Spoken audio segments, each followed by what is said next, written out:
बिस्मिल्लाहिर्रहमानिर्रहीम। रब ज़िदनी इल्मा। प्यारे बच्चों, अस्सलाम वालेकुम।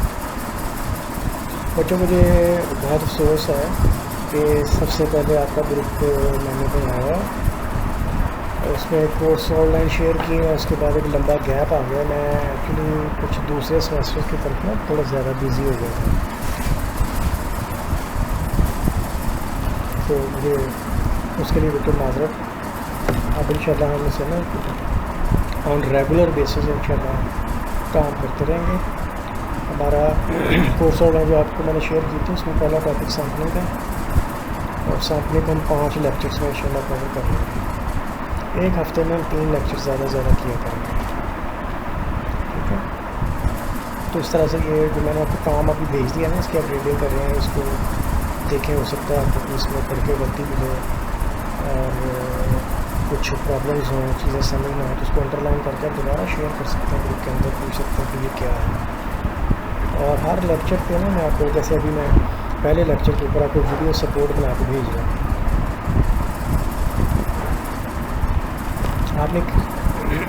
आपने जो 5 लेक्चर अभी देखे हैं, इनमें से जिसकी आपको वीडियो सपोर्ट मौसूल हो, उसके ऊपर बेटा आपने काम करके ना तो मुझे वापस भेज दें, सिर्फ उसी के ऊपर। और जिस दिन मैं आपको वीडियो सपोर्ट भेजूँ, उससे अगले दिन आपने काम करके मुझे वापस भेजना, उससे अगले दिन, ठीक है ना। Not on that day.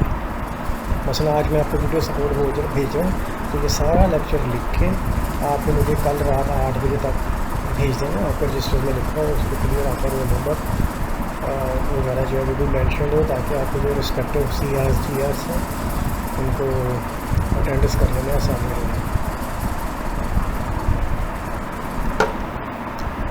Sampling में बेटा 3 बुनियादी डेफिनेशंस हैं।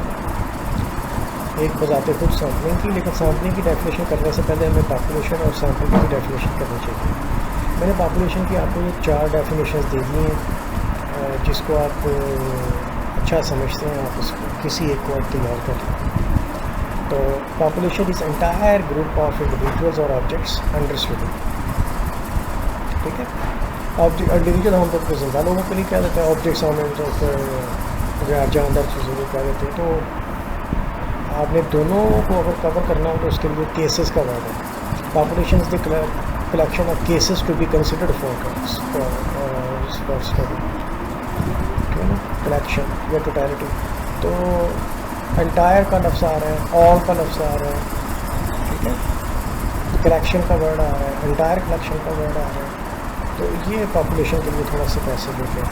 और सैम्पल बेटा एक पार्ट ऑफ द पॉपुलेशन है, a part of the population. और the sample is a part or subset of the population, ये भी ठीक है। Information is obtained only from the cases included in the sample. लेकिन हम सवाल जवाब करते हैं और जो इन्फॉर्मेशन लेते हैं, हम सिर्फ उन्हीं लोगों से या चीज़ों से को स्टडी करते हैं जो कि हमारे सैम्पल में शामिल हो जाए। अगर 5000 का सैम्पल है और हमने 5000 की पॉपुलेशन है और हमने सैम्पल लिया 50 साइज़ का, तो हमने जो पूछताछ करनी है ना, सिर्फ 50 लोगों से करनी है। या अगर हमें इंस्पेक्शन करनी है तो सिर्फ उन्हीं 50 चीज़ों की करनी है जो हमारे सैम्पल में शामिल है। तो इसलिए अगर जो एक्चुअली स्टडी होती है ना, एक्चुअल स्टडी, वो सिर्फ सैम्पल की होती है। अब बेटा 2 बातें आपको बताऊँ।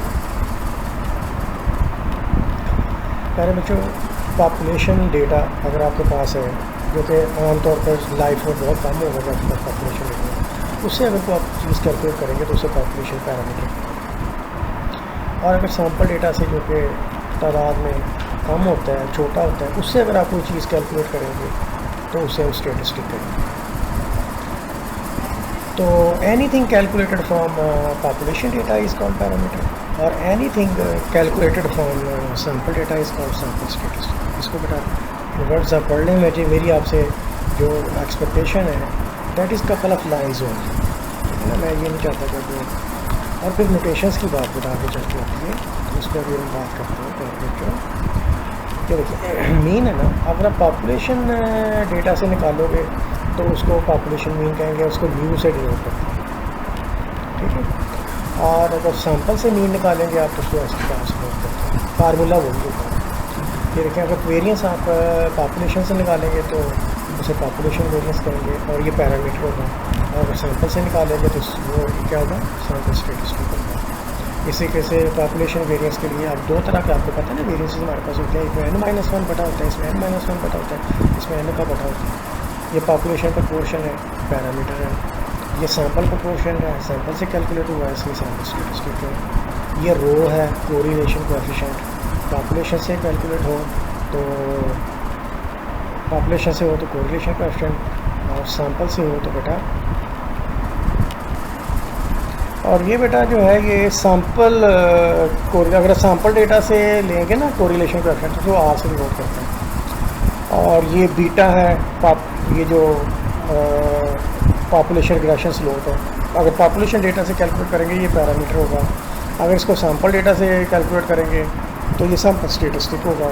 इस तरीके अल्फ़ा और ए है, ये सैंपल स्टेटिस्टिक है और ये पॉपुलेशन पैरामीटर है। तो एक बात बेटा आपने नोट की है कि जितने भी पैरामीटर है they are denoted by the Greek letters, और जितने भी सैंपल स्टेटिस्टिक्स हैं they are denoted by English alphabets और रोमन लेटर्स के अलावा। ठीक है बेटा, तो थोड़ी सी एग्जांपल थी, मतलब पॉपुलेशन सैंपल से जब हमने बात की तो पॉपुलेशन से कैलकुलेट होकर आने वाली चीज़ को क्या कहेंगे, पैरामीटर, और सैंपल से कैलकुलेट होकर आने वाली चीज़ को क्या कहेंगे बेटा, स्टेटिस्टिक। और उसकी एक बड़ी एग्जांपल आपको हमेशा सेम में रहनी चाहिए, सैंपल मीन और population mean. Thank you very much बेटा, आगे चलते हैं, शाबाश, आगे चलेंगे हम। सैम्पलिंग बेटा दो तरह की है, with replacement and with out replacement. अगर हम एक दफ़ा एक चीज़ उठाएं और अगली आइटम उठाने से पहले पहली को वापस रख दें तो इसे कहते हैं sampling with replacement. If a population element can be selected more than one time, जब उसको वापस रख देते हैं तो अगली दफ़ा भी वो सिलेक्ट हो सकता है, इसलिए इसको सैम्पलिंग विद रिप्लेसमेंट कहते हैं। और सैम्पलिंग विदाउट रिप्लेसमेंट ये होता है कि population element can not be selected only can be selected only one time. देखें, हमने एक चीज़ उठा ली, उसको वापस नहीं रखा, तो ऑब्वियसली जब वापस नहीं रखा तो अगली जब चीज़ उठाएंगे तो वो दूसरी चीज़ों में से आएगी, ये चीज़ उसमें दोबारा से नहीं आ सकती है। ठीक है ना, तो अगली आइटम उठाने से पहले पहली को वापस रख देना, इसे सैम्पलिंग विद रिप्लेसमेंट कहते हैं। और अगली आइटम उठाने से पहले पहली को वापस ना रखना, इसको सैम्पलिंग विदाउट रिप्लेसमेंट कहते हैं। आगे बेटा सैम्पलिंग की ना और भी दो तरह की टाइप्स हैं, प्रोबेबिलिटी सैम्पलिंग और non probability sampling. Probability sampling की बेटा एक छोटी सी डेफिनेशन है कि इन probability sampling all items in the population have a non zero chance of being selected in the sampling. जैसे बेटा कमेटी डलती है ना, तो डब्बे में आपकी पर्चियाँ डल जाती हैं, जिन लोगों ने कमेटी डाली होती है और सारे एक इर्द गिर्द बैठे थे, डब्बा हिलाते हैं, पर्ची उठाते हैं, तो ये सिंपल रैंडम सैम्पलिंग है। ठीक है ना, और जब पर्ची निकल रही होती है तो हर बंदे का दिल धड़क रहा होता है। क्यों धड़क रहा होता है? क्योंकि उसके साथ एक प्रोबेबिलिटी ऑफ बीइंग सिलेक्टेड जो है ना, बीइंग सिलेक्टेड ये जुड़ी हुई होती है, तो दैट्स वाई बच्चों। तो प्रोबेबिलिटी सैम्पलिंग में हर एक के साथ प्रोबेबिलिटी जुड़ी होती है। तो बेटा ये होगी प्रोबेबिलिटी सैम्पलिंग। और प्रोबेबिलिटी सैम्पलिंग की सबसे बड़ी example simple random sampling. Simple random sampling में जो कमेटी की पर्ची निकालना है, ये इसकी सबसे बड़ी एग्जांपल है। स्ट्रेटिफाइड रैंडम सैम्पलिंग बेटा ये है कि जैसे आपकी क्लास उसमें लड़के भी हैं, लड़कियाँ भी हैं, अगर मैं लड़कों का अलग ग्रुप बना दूँ, लड़कियों का अलग ग्रुप बना दूँ, और लड़कियों में से कुछ लड़कियाँ दो लड़कियाँ सेलेक्ट करनी हैं, लड़कों में से 3 लड़के सेलेक्ट करने हैं, तो पर्चियाँ डाल के लड़कों की उनमें से 3 लड़के निकाल लें और लड़कियों के नामों की पर्चियाँ डाल के 2 पर्चियाँ उसमें से निकाल लें। तो इस तरह टोटल जो 5 हमारे पास लोग आएंगे, हम उससे कहेंगे कि हमने स्ट्रेटिफाइड रैंडम सैम्पलिंग से निकालना है। तो स्ट्रेटिफाइड रैंडम सैम्पलिंग है एक्चुअली, ये मेरे अल्फाज गौर से सुने, stratified random sampling is actually group wise simple random sampling. अगर अलग अलग ग्रुपों में हम सैम्पलिंग करें तो अलग से सिंपल रैंडम सैम्पलिंग करें, एक ग्रुप में एक दूसरे में करें अलग से, तो ओवरऑल वो जो सैंपल बाहर निकल के आएगा उसको हम क्या कहेंगे, उसे कहेंगे स्ट्रेटिफाइड रैंडम सैम्पलिंग। ठीक है बेटा। नॉन प्रोबेबिलिटी सैम्पलिंग में भी इसमें प्रोबेबिलिटी का कोई चक्कर नहीं होता है, और इसके 2 एग्जांपल हैं बेटा, जजमेंट सैम्पलिंग और कोटा सैम्पलिंग। तो जजमेंट सैम्पलिंग में बंदा पहले अपना उसको जज करता है, फिर फैसला करता है। तो मस्जिद से जब जूता चोरी हो जाता है तो वो जूता चोरी करने वाला जो है ना, वो कोई भी रैंडम से चप्पल नहीं, सिंपल रैंडम सैम्पलिंग से नहीं लेके जाता, वो पहले जजमेंट सैम्पलिंग करता है और देखता है कि कड़ी जुत्ती अच्छी वो लेके जाता है। तो कोटा में बेटा ये होता है कि हाँ आपने फैसला किया होता है कि इस तरह के लोग इतने ख़ास ले लें बस,